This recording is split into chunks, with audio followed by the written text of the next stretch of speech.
जय हिंद प्यारे बच्चों, आप सभी का स्वागत है हमारे YouTube channel Bihar board art Gyankul में। मैं शिवानी मैम आज होम साइंस अध्याय 1 का क्या करूंगी, डिस्कस करूंगी। तो सबसे पहले हम पढ़ेंगे कार्य आजीविका और जीविका। कार्य आजीविका अध्याय 1। कार्य आजीविका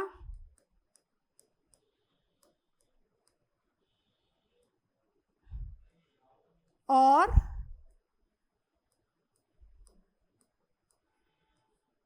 जीविका।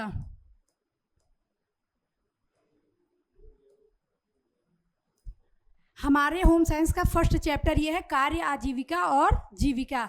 इसमें हम काम के बारे में पढ़ेंगे कि कौन कौन से कार्य होते हैं, कौन कौन से कार्य नहीं होते, कर्तव्य क्या क्या होते हैं। आज हम इसके बारे में डिस्कस करेंगे। तो आइए शुरुआत करते हैं अपने कार्य की। कार्य होता क्या है, उसकी सबसे पहले हम परिभाषा जानेंगे।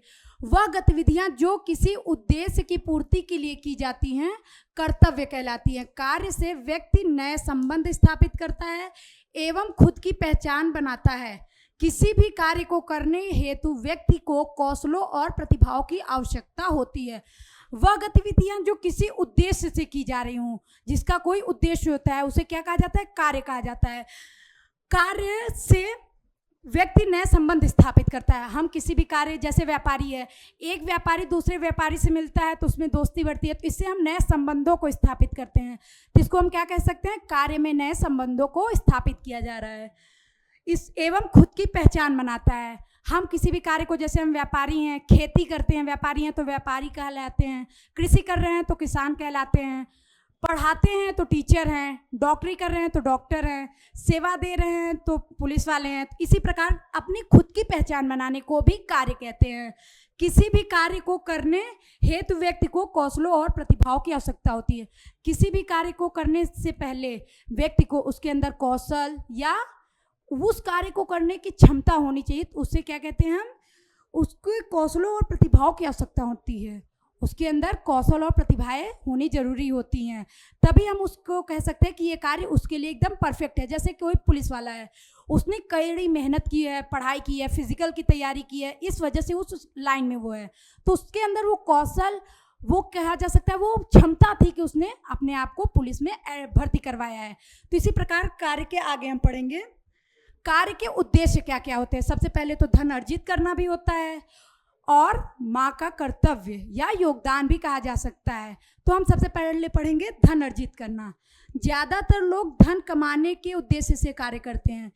जैसे हम कह सकते हैं 100% में से 80% लोग धन कमाने के लिए कार्य करते हैं। क्यों? क्योंकि कुछ उसमें से 20% लोग होते हैं जो सेवा देते हैं, निःशुल्क सेवा देते हैं, या अपने दिल की संतुष्टि के लिए वो कार्य करते हैं।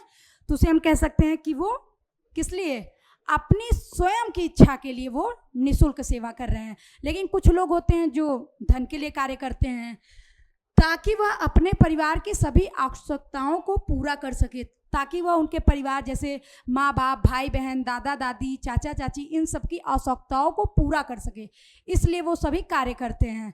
अब कार्य में आवश्यकताएं क्या क्या हो सकती हैं, जैसे भोजन, कपड़ा, शिक्षा आदि। भोजन, कपड़ा, शिक्षा, हमें जीवित रहने के लिए खाने की ज़रूरत पड़ती है, पढ़ने के लिए शिक्षा की ज़रूरत होती है, शरीर ढकने के लिए कपड़े की ज़रूरत होती है। तो हम जब कमाते हैं, धन अर्जित करते हैं, तभी तो हम अपनी सारी वो कर सकते हैं, आवश्यकताओं को पूरा कर सकते हैं। जैसे अगर हम बीमार पड़ जाएं तो अगर धन नहीं है तो हम लोग का इलाज कैसे हो सकता है, तो उसके लिए धन की आवश्यकता होती है। तो इस प्रकार से हम धन अर्जित करने के लिए भी कार्य करते हैं। दूसरा चैप्टर है आत्मनिर्भर बनना। खुद के दम पे खड़ा होना या खुद को अपने पैरों पे खड़ा करना भी आत्मनिर्भर होता है। कार्य से व्यक्ति की समाज में पहचान भी बनती है। कोई भी कार्य करता है, अगर वो मनुष्य, जैसे मैं पढ़ा रही हूँ तो इससे मेरी पहचान बनी है समाज में कि मैं एक टीचर हूँ, आप पढ़ रहे हैं तो आप स्टूडेंट हैं। तो उसी प्रकार से हर मनुष्य जो कार्य करता है उससे उसकी समाज में खुद की पहचान बनती है। किसी भी कार्य को अच्छी तरह करने से व्यक्ति खुद को विकसित कर सकता है। किसी भी कार्य को करने से व्यक्ति अपने आप को विकसित कर सकता है। जैसे अगर हम अभी पढ़ाई कर रहे हैं, अच्छे से पढ़ाई करेंगे, अपने सपनों को पूरा करेंगे, तो जब उस सपनों को आगे बढ़ेंगे तो हम अपने आप को विकसित कर रहे हैं। तो इसी प्रकार किसी भी कार्य को करने से पहले खुद को विकसित कर सकता है। हम कार्य करते हैं तो हम उसमें क्या करेंगे, खुद को विकसित कर रहे हैं। तीसरा है कर्तव्य योगदान। माँ, सभी कार्य का उद्देश्य सिर्फ धन कमाना ही नहीं होता है।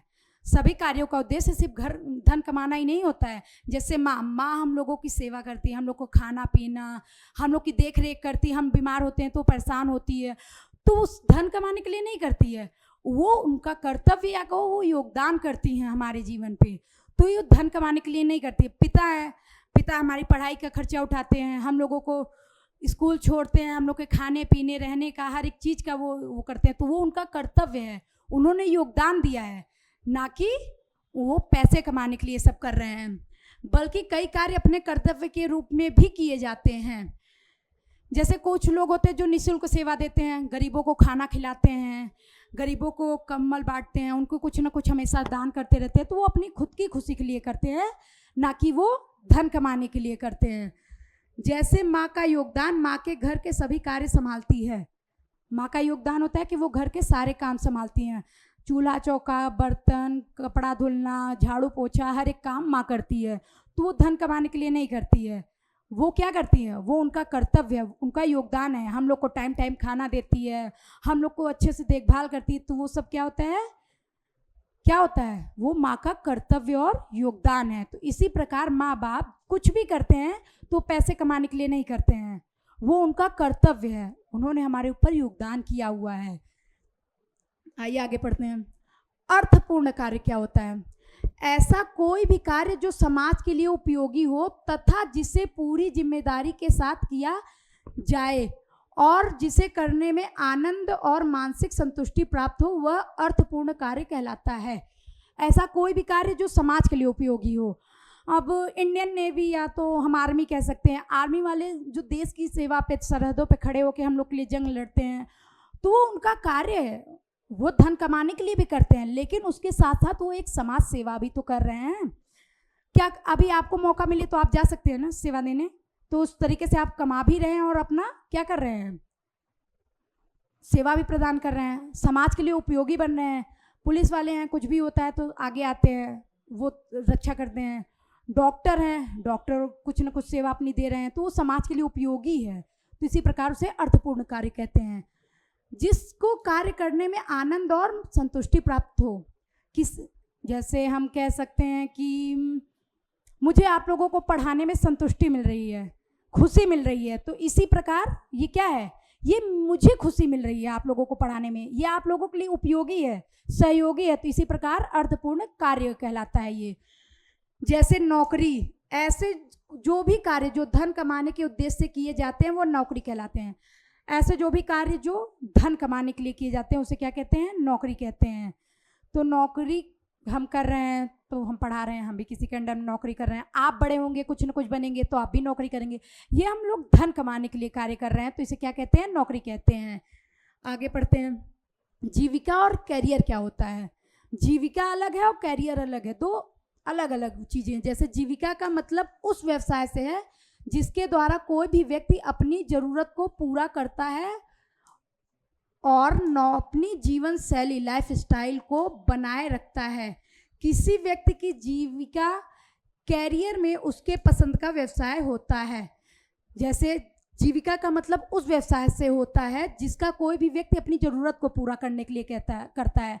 हम नौकरी करते हैं अपनी ज़रूरतों को पूरा करने के लिए, अपनी लाइफ स्टाइल को बनाने के लिए, तो उसे हम क्या कहते हैं, जीविका या कैरियर कहते हैं। हम पढ़ा रहे हैं आप लोगों को, तो इसमें मेरी जीविका भी और मैंने अपना कैरियर भी बनाया हुआ है, तो इसको हम क्या कहते हैं, जीविका और कैरियर कहते हैं। उसी प्रकार हर क्षेत्र में हर किसी का कैरियर और जीविका दोनों साथ में चलते हैं। कैरियर में कोई निश्चित आय इनकम नहीं होती है, कैरियर में कोई निश्चित आय इनकम नहीं होती है, इसमें कोई निश्चित आय नहीं होती। हम आपको पढ़ा रहे हैं, आज मुझे ये मिल रही है, आगे चल के मुझे कुछ और मिलेगी, ये कहा जाए तो एक प्राइवेट सेक्टर है। तो प्राइवेट सेक्टर में जैसे मैंने अभी 1 साल पढ़ा है, मेरी ये सैलरी है, फिर आगे चल के मेरी कुछ बढ़ जाएगी, तो उस प्रकार से उसे क्या कहते हैं, कैरियर में निश्चित आय इनकम नहीं होती है। उसमें कोई भी आय इनकम हम लोगों की हो सकती है, जैसे आज 10 लाख है तो आगे चल के 15 हो सकती है, तो उसको कैरियर इनकम कहते हैं। नौकरी तथा कैरियर में अंतर क्या क्या होता है? कैरियर में व्यक्ति अपने सपनों को पूरा करता है, जबकि नौकरी में व्यक्ति अपने मालिक या कंपनी के सपनों को पूरा करता है। करियर में व्यक्ति अपने सपनों को पूरा करता है, जैसे मुझे पढ़ाई करके आगे टीचर बनना था, मैंने इसमें अपने सपने पूरे किए। आप लोगों को पढ़ाई करके कुछ ना कुछ बनना है तो इसमें आप लोग अपने सपनों को पूरा करेंगे, तो ये क्या है, ये कैरियर में है। नौकरी किसे कहते हैं? नौकरी जो हम अपने मालिक या कंपनी के लिए करते हैं उसे क्या कहते हैं? नौकरी कहते हैं। जैसे हम कह दें कि LIC पॉलिसी होती है, तो LIC में हम लोग को टारगेट दिया जाता है 15 लोगों को करने का, कि आप 15 लोगों को जोड़िए, तो इसमें कंपनी को फ़ायदा होती है, मालिक को फ़ायदा, हम लोगों का कोई फ़ायदा नहीं होता है, ये उन लोगों को फ़ायदा होता है, तो इसे क्या कहते हैं? नौकरी कहते हैं, जिसमें कंपनी और मालिक को फ़ायदा मिले। और कैरियर में हम लोग अपने कैरियर को, अपने सपने को पूरा करते हैं, तो उसे हम कैरियर कहते हैं। नौकरी के लिए व्यक्ति को नियमित रूप से ऑफिस जाना पड़ता है, जबकि व्यक्ति करियर में ऐसी कोई बात नहीं होती है। नौकरी के लिए व्यक्ति क्या होता है, उसको अपने मालिक से छुट्टी मांगनी पड़ती है, उसका मन हुआ छुट्टी देने का तो वो देगा, नहीं तो हम लोग को नियमित रूप से ऑफिस जाना पड़ता है। बल्कि कैरियर में ऐसा नहीं है, हम अपने सपनों को पूरा करते हैं, या तो हम अगर अपना खुद का बिजनेस चालू करते हैं तो मेरा जब मन होगा मैं जाऊंगी, मेरा जब मन नहीं होगा नहीं जाऊंगी। तो उसी प्रकार से क्या होता है, कैरियर और नौकरी दो अलग अलग चीज़ें होती हैं। नौकरी के दौरान किसी भी प्रकार के नुकसान का जिम्मेदार होने पर नौकरी जा भी सकती है। नौकरी के दौरान किसी भी प्रकार का जिम्मेदारी होने पर नौकरी जा भी सकती है। जैसे हम नौकरी किसी के अंडर में कर रहे हैं, मुझसे कोई बहुत बड़ी गलती हो गई, कंपनी लॉस में चली गई, तो उसमें हमारी नौकरी जाने का खतरा होता है। बल्कि जबकि कैरियर में ऐसा कुछ भी नहीं होता है, कैरियर में ऐसा कुछ भी नहीं होता है। हम अपने सपनों को पूरा किए हैं, हम अपना खुद का बिजनेस किए हैं, तो उसमें क्या होता है, मेरा लॉस हुआ है तो मैं झेलूंगी, लेकिन उसमें मेरी नौकरी या क्या जॉब जाने की कोई डर नहीं होता है। तो इस प्रकार नौकरी और कैरियर दो अलग अलग चीज़ें हैं। नौकरी में व्यक्ति को सिर्फ कंपनी का लक्ष्य प्राप्त करना होता है। नौकरी में जो व्यक्ति होता है या मनुष्य होता है या मैं हूँ, तो मुझे अपने लक्ष्य को प्राप्त करना पड़ता है, कि जैसे कंपनी ने मुझे लक्ष्य दिया कि मुझे इन चीज़ों को इतना ये करना है, इस प्रोजेक्ट को कल तक कंप्लीट करना है, इसको ये करना है, तो उस प्रकार उसको क्या है, वो नौकरी में एक लक्ष्य प्राप्त होता है। जबकि कैरियर में सारा तनाव खुद ही झेलना पड़ता है। जबकि कैरियर में या अपने व्यवसाय में सारा तनाव खुद को ही झेलना पड़ता है। लॉस हुआ तो, प्रॉफिट हुआ तो, या क्या करना है, ये सारी चीज़ें खुद को झेलनी पड़ती है। तो इन दोनों में अंतर आप लोगों को जाहिर सी बात है अच्छे से समझ आ गया होगा। अब आइए हम आगे बढ़ते हैं। भारत में परंपरागत व्यवसाय कौन कौन से थे? जैसे कृषि है, भारतीय पाक प्रणाली तथा मसाले, मछली पकड़ना, हस्तशिल्प, बुनाई, चित्रकला, ये क्या है, भारत में परंपरागत व्यवसाय है। कई सालों से ये व्यवसाय होते चले आ रहे हैं, लोग इन व्यवसायों को करना पसंद करते हैं। आज भी कई सारी जगह ऐसे हैं जो ऐसे व्यवसाय किए जा रहे हैं। आगे बढ़ते हैं। कृषि, कृषि क्या होती है? हम खेतों में काम करते हैं, तो किसान जो कार्य कर रहे हैं उससे कृषि ही तो कहते हैं। कृषि, हम अनाज पैदा कर रहे हैं। शहरों में लोग जो अनाज खा रहे हैं वो एक किसान द्वारा खेतों में पैदा किए जाने पे ही तो वो खा रहे हैं। तो कृषि भी बहुत ही मेहनत का कार्य होता था, ये एक बहुत अच्छा और बहुत कठिन वाला कार्य होता था। आज भी कृषि ही भारत की अधिकतम जनसंख्या का मुख्य व्यवसाय है। आज भी कृषि भारत की सबसे अधिक जनसंख्या का क्या है, मुख्य व्यवसाय है। इसमें बहुत सारे किसान आज भी ऐसे हैं जो खुद अपना कार्य कर रहे हैं। इसका कारण है भारत की जलवायु जो कि कृषि के लिए अनुकूल है। भारत की जलवायु जो कृषि के लिए अनुकूल है, हमारे वर्षा होना, गर्मी, हर एक प्रकार के हमारे यहाँ क्या होते हैं, अनाज पैदा किए जा रहे हैं। गर्मियों में जैसे होते हैं गेहूँ होता है, ठंडियों में धान होते हैं, तो इसी प्रकार हर एक चीज़ का क्या होता है, कृषि करना होता है। भारत की लगभग 70% जनसंख्या आज भी गाँव में ही रहती है। भारत में लगभग 70% जनसंख्या आज भी गाँव में ही रहती है, क्योंकि गांव में काफ़ी सुविधाएं होती है। गांव के जो वातावरण वो काफ़ी अच्छे होते हैं, हर एक चीज़ों से काफ़ी वो लोग दूर होते हैं, कृषि अपनी कर रहे होते हैं, कई सारे व्यवसाय अपने गांव से वो लोग शुरुआत करते हैं। तो इस प्रकार वो 70% जनसंख्या अभी भी गांव में रहती है। नकदी फसलें जो कहीं और जाकर बेचते हैं, फल, सब्जियां, दालें, गेहूँ इत्यादि। नकदी फसलें जो कहीं और जाके बेची जा सकती हैं, किसान पैदा करता है, उसे कोई व्यापारी आके खरीद लेता है जो कहीं और उस चीज़ों को बेचता है। जैसे हो गया फल लगाए जा रहे हैं घर पे, आम, जैसे इस समय आम का सीज़न है, आम पकेगा, उसको कोई व्यापारी आके खरीदेगा, ले जाएगा, उसको शहरों में बेचेगा। उसी प्रकार अनाज होते हैं, फसलें होती हैं जो खरीदते हैं गांव वालों से और उसको शहरों में बेच दिए जाते हैं। तो उसके अलग अलग कार्य होते हैं। आर्थिक महत्व वाली फसलें जैसे चाय, कॉफ़ी, रबड़ इत्यादि। आर्थिक महत्व वाली फसलें, आर्थिक महत्व वह जैसे चाय, कॉफ़ी जिसकी सबसे अधिक महत्व होते हैं, लेकिन वो अपने यहाँ नहीं होते, यूपी बिहार में नहीं, वो सबसे ज़्यादा असम असम साइड की पैदा की जाती हैं। तो ये चाय, कॉफ़ी इत्यादि सबसे ज़्यादा क्या होती हैं, आर्थिक महत्व वाली होती हैं। भारत में विश्व में काजू, नारियल, अदरक, काली मिर्च तथा हल्दी आदि का सबसे बड़ा उत्पादक देश है। भारत विश्व का सबसे बड़ा नारियल, अदरक, काजू, काली मिर्च, हल्दी इत्यादि चीज़ों का सबसे बड़ा क्या है, व्यापार का स्थल है। यहाँ से सबसे ज़्यादा उत्पादक होती है। अलग अलग देशों में, हमारे यहाँ भारत से जाते हैं सारी चीज़ें।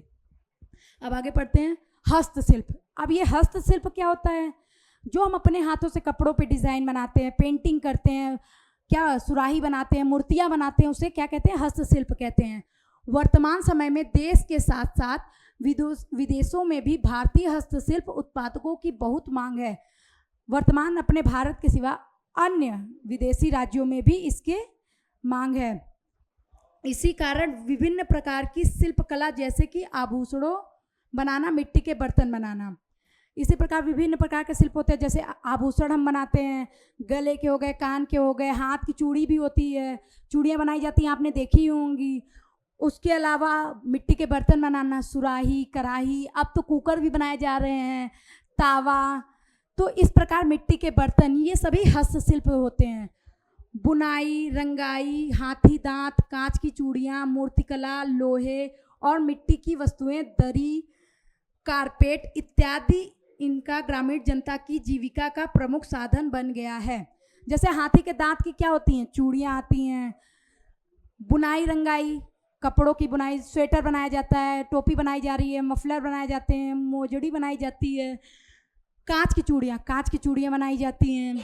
मूर्तिकला, मूर्ति को मिट्टी की मूर्तियाँ, चीनी मिट्टी की मूर्तियाँ, पत्थर की मूर्तियाँ, कई प्रकार से हस्तशिल्प के द्वारा मूर्तियाँ बनाई जाती है। जैसे अभी उदाहरण में ही ले लीजिए, राम मंदिर में ही अभी मूर्ति रखी गई। राम मंदिर में जो नक्काशी की जा रही है वो हाथ से की जा रही है। लोहे और मिट्टी की वस्तुएं, लोहे की क्या आप कह सकते हैं, लोहे की कढ़ाई हो गई। मिट्टी की वस्तुएं, मिट्टी का अभी मैंने उदाहरण दिया, जैसे तावा, कढ़ाई, और ये इसको क्या कहते हैं, कुकर भी मिट्टी का आ चुका है। घड़ा, सुराही, दरी, कारपेट। दरी और कारपेट तो आप लोगों को पता ही है कि जिसमें अच्छी से बुनाई की जा रही है, पेंटिंग उस पे होती है, उसे क्या कहते हैं, दरी और कारपेट कहते हैं। इसके आगे हम पढ़ते हैं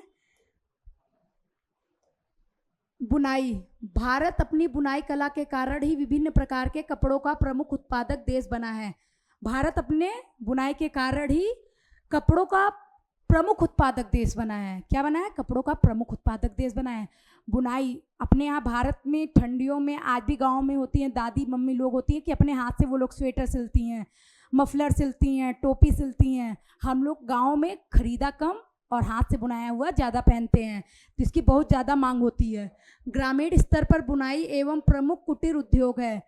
बुनाई जो होती है वो गाँव के स्तर पर प्रमुख कुटीर उद्योग है। भारत विश्व का एकमात्र ऐसा देश है जहाँ हर राज्य के अपने विशिष्ट वस्त्र होते हैं। भारत में हर राज्य के अपने अपने कोई वस्त्र होते हैं। कर्नाटक इसका ले लीजिए, पंजाब का पटियाला सूट है, गुजरात का घाघरा है, राजस्थान का घाघरा है, वहाँ का भी घाघरा ही है, और विदेशों का अलग अलग ड्रेस होता है। हर जगह के कोई ना कोई अपने क्या होते हैं, एक ड्रेस होते हैं, ड्रेस कोड होता है। बनारस का ले लीजिए, बनारसी साड़ी है। आप लोगों के यहाँ एक जगह जहाँ पे काफ़ी ज़्यादा साड़ियाँ बनाई जाती हैं, तो हर जगह का क्या है, अपना अपना कुछ प्रमुख ड्रेसअप है, उस क्षेत्र की जीवन शैली के प्रतीक होते हैं। इसी कारण हाथ से बुने भारतीय वस्त्रों की विदेशों में बड़ी मांग होती है। हाथ से बुने हुए वस्त्रों के क्या होते हैं, विदेशों में बहुत मांग होती है। जैसे हम लोग स्वेटर वेटर जो यहाँ पे बनाते हैं हाथों से, उसकी विदेशों में बहुत मांग होती है, उसको वो लोग डबल दामों पे भी खरीदना पसंद करते हैं। आगे पढ़ते हैं वास्तुकला। भारत में चित्रकला का प्रचलन हजारों वर्षों से चला आ रहा है। भारत में क्या, चित्रकला का हजारों वर्षों से प्रचलन चला आ रहा है। ये मुगलों के टाइम से ही चित्रकला का क्या हो रहा है, प्रचलन चला आ रहा है। वो लोग भी चित्र खूब बनवाते थे। भारत के अलग अलग भागों में वास्तुकला के भिन्न क्षेत्रीय शैलियाँ देखने को मिलती हैं।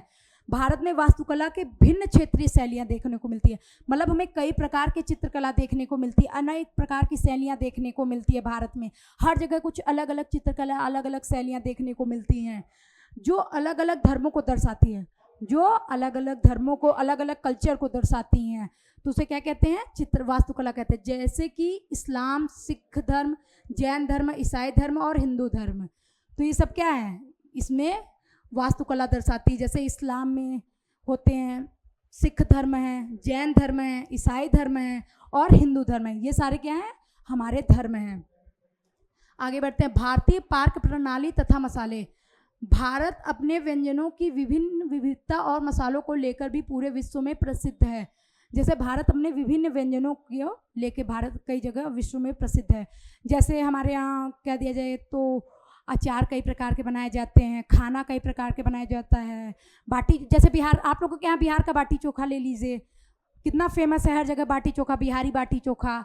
आप लोगों के यहाँ आज भी बिहार में सबसे ज़्यादा बाटी चोखा देखने को मिलता है। आज भारत के व्यंजनों की हर देश में ज़बरदस्त मांग है। भारत के जितने भी व्यंजन हैं उसके विदेशों में क्या है? ज़बरदस्त मांग है, मसालों की मांग है। मसाले अपने यहाँ भारत में, सबसे अच्छे मसाले अपने यहाँ भारत में उगाए जाते हैं, जिसके कारण जीविका के अनेक अवसर उपलब्ध होने लगे हैं। जिसके कारण क्या होते हैं? जीविका के अनेक अवसर उपलब्ध होने लगे हैं। लोग अपने आप को किसी न किसी प्रकार से अपनी जीविका को चलाने के लिए कोई न कोई कार्य करते रहते हैं। भारत सदियों से ही अलग अलग प्रकार के मसालों का बहुत बड़ा उत्पादक और निर्यातक रहा है। भारत जो है मसालों का बहुत बड़ा उत्पादक, मतलब भारत में सबसे ज़्यादा मसाले उगाए जाते हैं और पूरे विश्व में सबसे ज़्यादा निर्यातक क्या है? भारत ही है मसालों के मामले में। आप पढ़ेंगे कार्य, आयु और जेंडर के बारे में। लिंग और जेंडर को अक्सर एक ही अर्थ में प्रयोग किया जाता है, किंतु इनका वास्तविक अर्थ काफ़ी अलग है। लिंग और जेंडर को दोनों एक साथ ही किया जाता है, लेकिन दोनों के क्या हैं? अलग अलग अर्थ होते हैं। लिंग जैविक पहचान, बायोलॉजी से संबंधित है। लिंग का जैविक पहचान क्या होती है? बायोलॉजी होती है। जबकि जेंडर सामाजिक पहचान, सोसाइटी पर आधारित है। जेंडर जो होते हैं वो सामाजिक पहचान क्या होती है? जेंडर से आधारित होती है।